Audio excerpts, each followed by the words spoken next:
we'll go ahead and transition. On the domestic front, we're not going to talk about this yet. On the domestic front, you had, and especially, timing, either this is God or this is karma, but something is turning the wheels to where this is just happening so timely. In President Barack Obama's second term, I'm pretty sure this is correct, that's when you had the Michael Brown case, which was, and I'm going to try not to offend you in any way, shape, or form. Well, because I'm so careful about that. Touchy issues, Yeah, my opinion on the issue, here's the thing. Michael Brown was not on the run, but he was what's the proper word here? I guess a criminal at large, essentially. He was a suspect of a crime. Yeah, he had broken into a it was a convenience store. Was it a gas station or just a convenience store? Well, he didn't break in. He looted. It was open. He went in and he strong-armed robbed a clerk for a Hispanic clerk. Yeah, for cigars. Mm-hmm. And if you know what strong-arm means, it's when you don't necessarily use a weapon, you use just basically your own force and your own strength to steal from a place. And I guess he fit the description of the suspect who did it, and Officer. I forget his name. Me too, man. It's terrible. We're awful people. But the officer, nobody really knows. Okay, nobody really knows what the officer and Michael Brown's conversation was, because they'll never know both sides. All they know is the officer's side. Mm-hmm. They'll never know Mike Brown's side. And you had a lot of different people that came forward with certain evidence, but it didn't make sense. Yeah, a lot of testimonies, a lot of bad testimonies from both sides. And Darren Wilson. Thank you. All you'll know is Darren Wilson's side of it. And I mean, it makes these type of investigations hard, especially when you have someone dead. Mm-hmm. And into this case, Mike Brown, I believe Darren Wilson was not professional in his first contact. That's something we've always been taught by our instructor, Frank Owens, who was a great instructor, great officer. Mm-hmm. If that, great, he was a lieutenant at Bradford Police Department for over 20 years. Always teaches us that your first contact is what dictates which direction that situation is going to go. Either it's going to go in a good, productive way, or in a bad way you don't want it to go. Mm-hmm. And I believe that Wilson's approach came off at Mike as a very disrespectful, racist approach. I think it was a reactive approach. Reactive, It wasn't a thinking. It was reactive. More reactive, And because let me put you on the spot. Yeah. And I know. I mean, I'm not going to target your ethnicity, but you're standing there, and you've got a guy who's probably 3 times your size, probably twice your strength, charging at you at full speed. According to the story. And I'm going to suppose here, let's just say, for argument's sake, that Mr. Wilson, now because he's no longer with the police force as far as we know, had asked him, or demanded eventually, because you can only ask so much, stop, or get on the ground, whatever it may be, what is your first reaction after he's still coming at you and you've done your respectful stuff? Yeah. And here's what I want to say about that. Because I haven't taken CJ classes. You have. Yeah. And I think I'm going to get backlash from African-American viewers who might listen to this and might comment, is that I believe Mr. Wilson had justification in shooting Mike Brown. If you look at it, at the letter of the law by the Supreme Court, which states when an officer is in fear for his life, he has the right and responsibility to use lethal force. Mm-hmm. I brought that same example to Frank, our instructor Frank, last week when we were talking about justifications for self-defense shooting, not necessarily officer to civilian, but day-to-day, like me and you, for example. I said this, Frank, a person of your size, Frank, our instructor's about 6'1", 230 pounds, excuse me. And I said to him, Frank, if I was to charge you, I'm 5'8", $190. Now, Frank, big guy, can fight, ex-officer. If I say, Frank, if I roll up on you, do you think it's right for you to shoot me?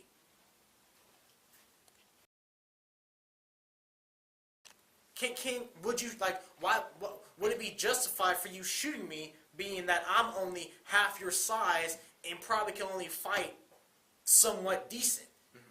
He said, for one, that's a bad idea to step up to me, Wes. I'm like, but for example, for argument's sake, yes, like, if I'm half your stature and you can easily kick my butt, there's no reason for you to shoot me. Mm-hmm. But in this case, you had Michael Brown, 6'4", well over 200 pounds, with Mr. Wilson half his size and height. Now, the evidence proved that Mr. Wilson was struck by Mike, that the shots that went off in his car matched up to his testimony of Mike reaching in and trying to force his gun. But something I always say, you don't ever touch anything on an officer's belt. Ever.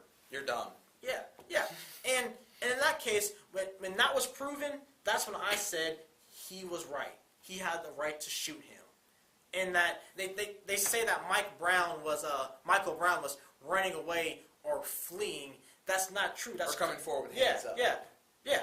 Well, if I came at you like this, I'm gonna be afraid. Hands up. Well, if you can't, well, what you can't see, but I pretend to punch Jaden here with my hands up. My hands might have been up, but they weren't up like this. No. As in surrendering, they were up as I'm coming to strike down on you. So I mean, I think that, well, for one, Ferguson, Missouri's police department, well known as racist department.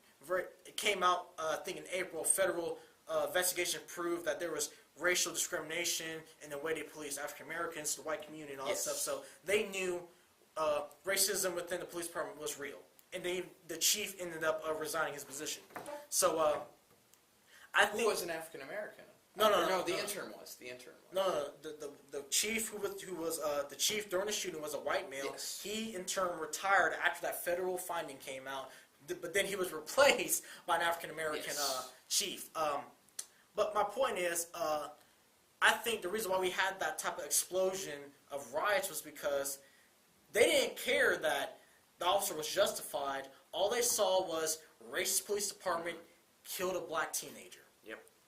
And then this is one thing I don't like about the media that we have decided to change, or that we have tried to stay away from here at Cali, is the fact that bias. And the reason I say that, in the Trayvon Martin case and in Michael Brown case, they showed pictures of them being peaceful people. If you go, and they're probably gone now because unless you go really deep in searching, people who were supporters tried to delete every bad photo. But there were some photos that got released that depicted what really was a Trayvon Martin, what really was Michael Brown, and what those were drugs, smoking, especially, I remember one with Michael Brown, hat sideways, ball cap sideways, smoking pot, and having a bunch of money in his hands. You know what I have to say to that?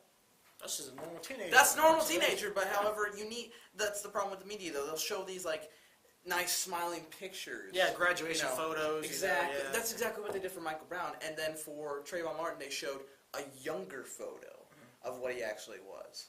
And, of course, George Zimmerman decided to tweet a photo of his dead body on Twitter a couple days ago. My thing to that is, I think that's mostly respect to the dead.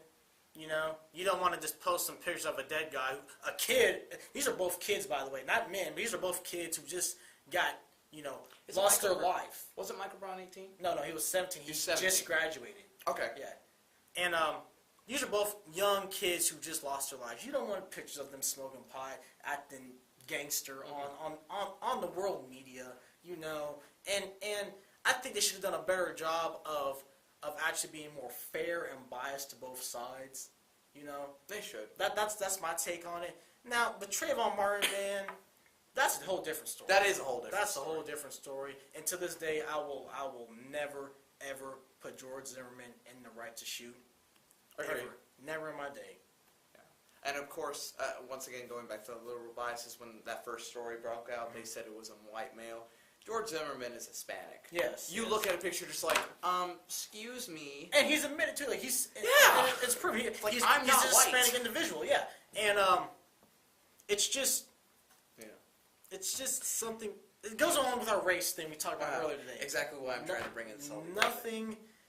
it's just wrong. It is. That's all I can say. It's just wrong. No fancy words for you guys. It's just, again, it's just wrong. And the issue we're trying to bring all this in together, which is the reason I brought up shootings, is because today, on October 1st, 2015, in Oregon's Umpqua Community College in Douglas County, up there in Oregon, there was a 20-year-old man who opened fire on college students. As far as we know, 10 individuals are dead. I'm pretty sure that's now been, I've been trying to get feed and such. Probably if I go on Twitter I can find more stuff. But it broke open fire. All flags are are now half staff in Oregon by order of Governor Kate Brown until sunset tomorrow on Friday, October 2nd. Law enforcement has been able to find 3 pistols and 1 rifle. This just goes back to every story we've heard so far, and this you didn't hear many shootings until I remember the first big shooting. To my remembrance, is the Aurora, Colorado theater shooting with Holmes. I don't remember his first name, who dyed his hair orange to be the Joker. What was themed as a Dark Knight shooting. And then we went into the Connecticut shooting, and then we went into, there was not a Mall of America shooting, but there was the Jewish Center the Jewish Center in Kansas City, Kansas. Yeah, and then you had, was it Alabama? The Confederate flag. Oh, Charleston, North Carolina? South Carolina. Okay, so you had that issue where 4 African Americans lost their lives. People are wondering now, because the United States is, I think we're still, this is still fresh in our minds. The question is, where are we going down this road now? You know, what is good? So many people are for no gun, or stricter gun laws, and then some people are for no guns, and then some people are for less gun laws. Where do you see a compromise in this? You know, this having Oregon today, it really breaks my heart. When I first saw it, I'm going to put myself on blast. I had a tear fall on my face because we are community college students. Exactly. That's the scary thing. Those were young adults just like us looking to better their lives at an education institute. And the only thing that came to my mind is, who's next? Will we be next? Will someone else be next? Who else has to die before we decide as a country to enforce our gun control laws? This is getting ridiculous. President Obama, he gave a briefing about an hour or so after the shooting. He said, and I quote from President Obama today, "I hope and pray that I don't have to come out again in my tenure as president to offer my condolences to families under these circumstances. But based on my experience as president, I can't guarantee that." That today was his 15th address after a mass shooting in America. His 15th of his, this is 7th year in the presidency, if I'm right. His 7th year in presidency. Yes. He has given 15 press conferences about school shootings, mass shootings in America. And we all know his one from Sandy Hook. At the elementary school, he gave a speech there. One of the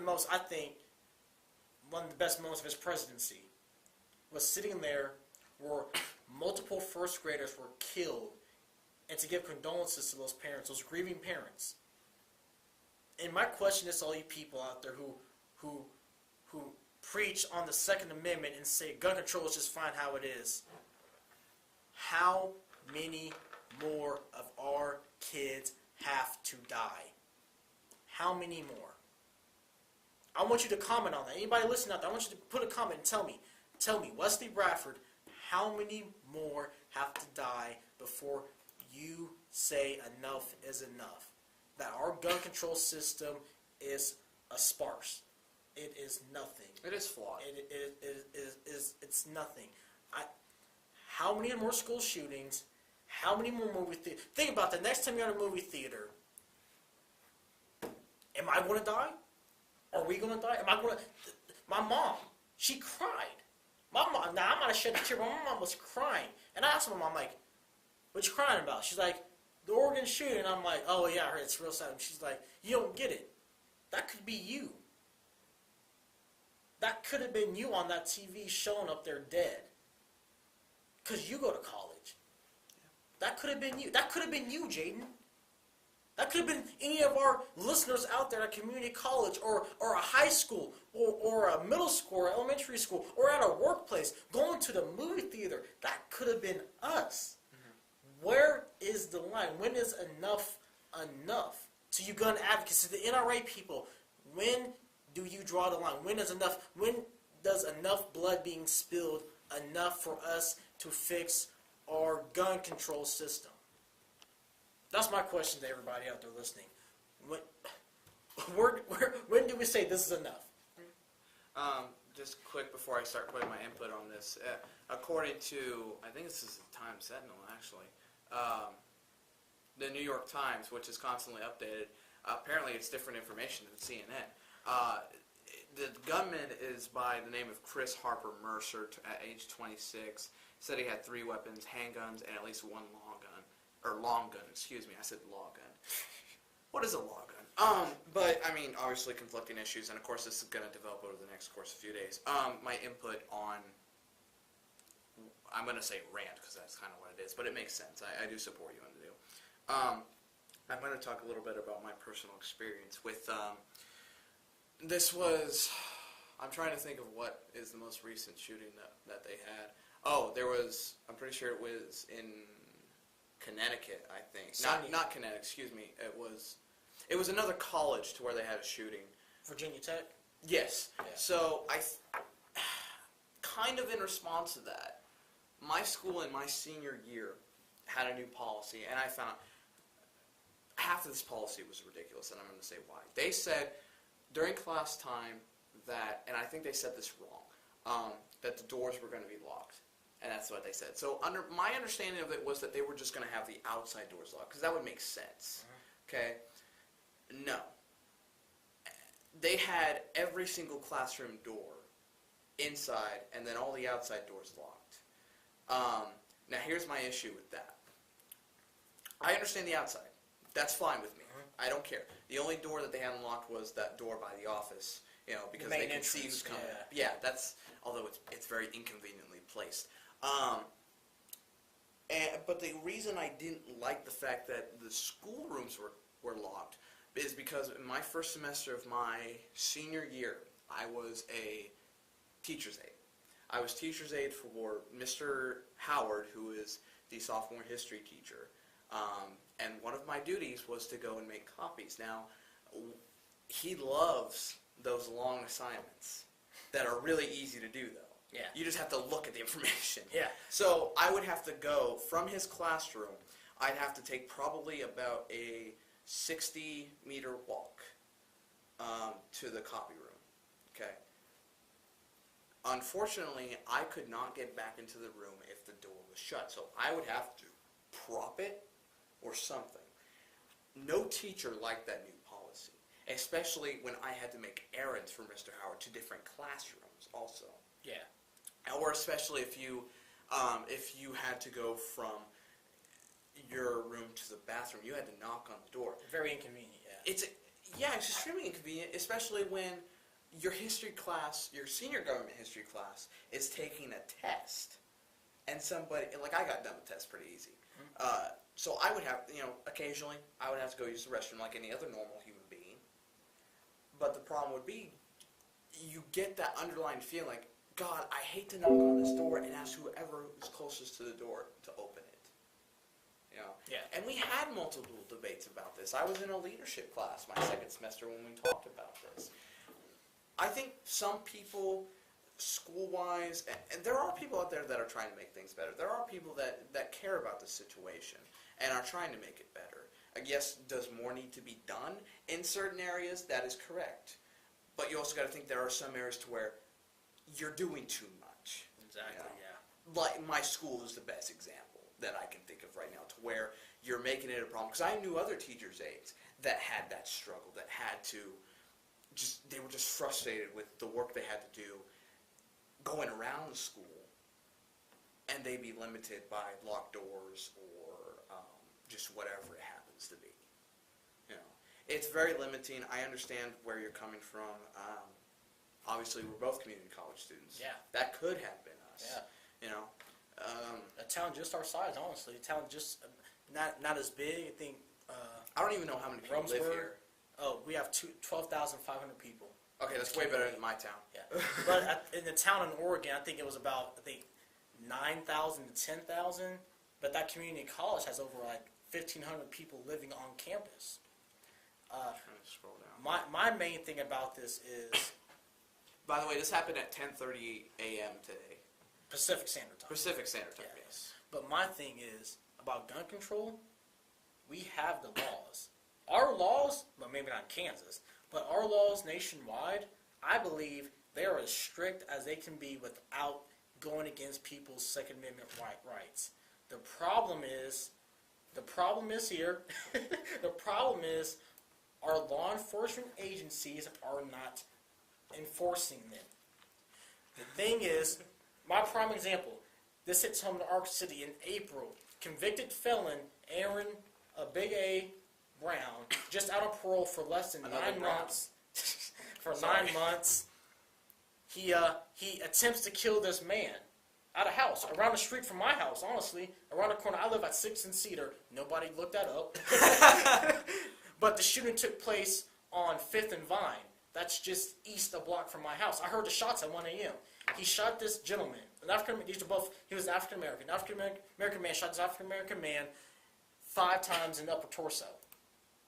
The man survived, got flown to Wichita, had a evasive surgery. He survived. But the question is, how does a convicted felon get a handgun in America? That's a good question. That's where my point was there. Yeah. And why in the world did he have a gun? Who gave him access to it? If he had just been out parole for 9 months, why did a convicted felon have a weapon? And that's my point. Our laws are there, but they are not enforced by our justice system. Our police agencies are not enforcing our gun laws. Our gun sellers are not compliant with the laws. Because it makes them money. Exactly. So, it's not that let's add more laws. We can add 10,000 more laws. But the problem is, are our officers going to enforce them? Is our federal government going to enforce them? Is our state government going to enforce them? That's the question I can guarantee you this. The southern state governments, Texas, Oklahoma, Georgia, Florida, Louisiana. Add Kansas in there. Okay, Kansas, Mississippi, Alabama, Yeah. Tennessee, and Kentucky. Yeah. And then I guarantee you some other states are going to be very compliant with that.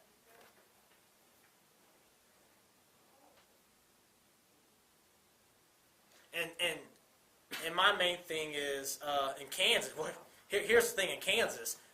We had a new law just passed this July 1st that kicked out conceal and carry classes. That now, if you're 21, you can buy a handgun and not have to take a conceal and carry course offered by the state. Like you can, for example, I turned 21 this May. I can go on my birthday, buy a gun, and get a holster and open conceal. In Kansas, you can open conceal. You don't have to conceal. You can open carry. Oh, Lord. Without having to go through any type of classing. That is where America is going. That's scary. So that's definitely something we have to consider. I just found this out that according to a witness by the name of Courtney Moore, who is 18 from a city known as Rogue River in Oregon, she was in writing class when she heard a shot had came through the window, and when she got out, this gunman was demanding people to get on the ground, and when he would ask them to stand up, told them to state their religion, I don't know, like probably Muslim, probably anything that wasn't Christian, maybe, or defined as Christian, he would shoot them. I think maybe we don't have. From what I take from that is he was just shooting people who had religion. Period. Maybe. I don't think it was specifically to a religion. I think if you stood up and said you're a Christian, Muslim, Jew, whatever, satanic, you're going to die. I think he was probably an atheist individual who just killed people who were in religion. And to go on another point about school shootings, there has been 74 school shootings. These are just schools. Nothing else. Not including the movie theater murder or the Charleston 9 murder, but 74 school shootings since Sandy Hook, and that was December 2012. Is that long ago? It's been 3 Barely years. going on 3 years now. But listen, in 3 years, we have had 74 school shootings. I don't know if you're good at math or not, because I'm not. But divide 74 by 3. I mean, Calculator. yeah, calculator. Oh. Divide by 3? That's 24.6 shootings a year at schools. Going on 3 years, not officially. Yeah, going on 3 years. This summer we marked the 3-year anniversary. But that's 24.6 shootings a year since 2012. Does that 74 include this one? I believe so. I got that statistic today, so I believe so it does. Okay. But even if it is 75, still, that's around. That's 25 a year. Yeah, so I mean, 24 to 25 shootings a year in 3 years. NRA people, is that enough? Is it enough? Is 25 school shootings a year enough to say that we have a gun problem in America? I just want to know. Is that enough to you, Jaden? That is enough. That's more than enough. There should be none. Yeah. And I raise my voice because I'm really, this is a topic I'm really, I feel about because I'm a college student. Mm-hmm. We're college students. This could be us running from our lives from a gunman who just wants to kill. Or being demanded and to cause, stand up yeah, and state our and cause. I don't want to stand up and be like, I'm a Christian, bang. Yeah. I mean, I want to see the Holy Father too, one of these days, but not today. No. But I mean, it's just, and everybody out there who's in college or in school should really feel what I'm feeling right now. Is that I am scared to go to school because I don't know when I'm going to I don't know if Cali County Community College in Arkansas City, Kansas, is going to be one of the next victims. Yeah, we don't know. And that's the uncertain future. Is that we can only predict and guess. And as much, And real quick, for I just want. It just I think about this and it gets my motors going. It gets my head I can see thinking. That. I can see that. And I just think it's either the government, either they don't know, They don't care. they don't care. That is why we're in this situation. Yeah. I'm going to go ahead and commend anyone who has stayed around this long to listen to us. There will be some editing. There will be some editing. There will be some editing. But I do appreciate you guys listening to us on this. Please comment your opinions down below or comment to our Facebook page, Legally Compromising. Honestly, we are 2 college students. We're going to have, I'll put the disclaimer down below in the Dropbox, but these are the type of things that people need to be thinking about. These are the type of things that we need to understand as the next generation, as the next power holders, as you said earlier. We need to think about this. We need to fix this. The best thing I can say right now is the fact that the song, which somebody recently rebooked and did a rap song of it, Some Things Will Never Change, is an explicit line in there. Things can change. Everything will change. But we need to be willing to step forward and say, hey, this ends. This ends today. We're not going to happen. It's not going to happen anymore. Problem is, so few people want to do that. And 95% of the population are stuck in the system. And when somebody challenges the system, that majority, that 95%, will crush them under their feet because they're not willing to change. That's completely true, and I agree with you completely. That's true in all situations, not just this. It's up to us as millennials as millennials, we are embarking probably on the greatest social change in American history since desegregation. We're coming up on that. We already proven it with the legalization of, well, not legalization, but the United States Supreme Court calling discrimination against same-sex couples for marriage unconstitutional. Agreed. That's one of the biggest things. But we're going on more and more of these historic milestones that we're going to be a part of. And we are definitely going to cover these in future episodes. So once again, I commend anybody who has watched up to this point.